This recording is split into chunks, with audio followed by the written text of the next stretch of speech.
The God experience or the Tabor experience we have must enable us to bring other people closer to God.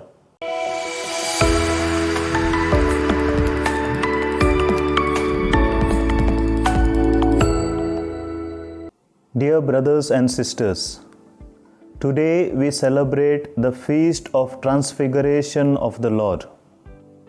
Today's Gospel narrates the Transfiguration account written by Saint Luke. The three apostles, Peter, James, and John, witnessed this glorious event. Their experience can be categorized into three types. Firstly, they saw the Transfiguration.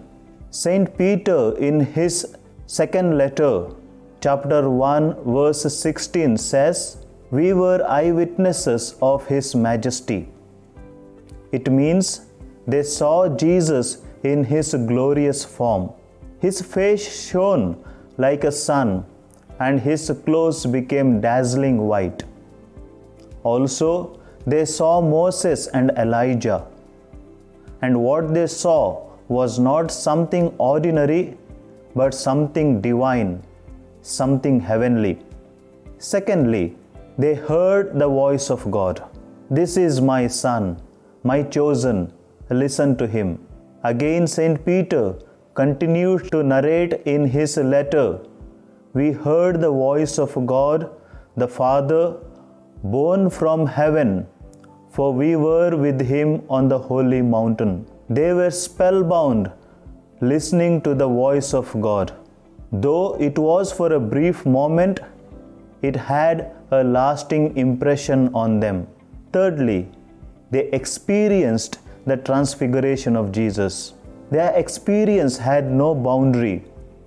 As a result, we find Peter suggesting to pitch 3 tents. He wanted to remain there for a long time. It was something beautiful. It was a heavenly experience. But Jesus does not allow them to remain there itself, but He brings them down the mountain to the realities of life. Just as Moses experienced Yahweh on Mount Sinai, but he had to come down from the mountain to lead the people to the promised land. That was the mission for which he was called for. So also these apostles have the mission to proclaim the gospel of Jesus, to lead the people to Jesus.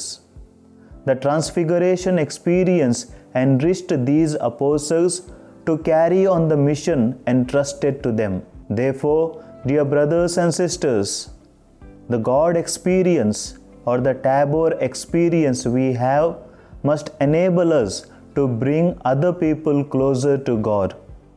Only then we fulfill the command of Jesus, love of God and love of neighbor. Amen.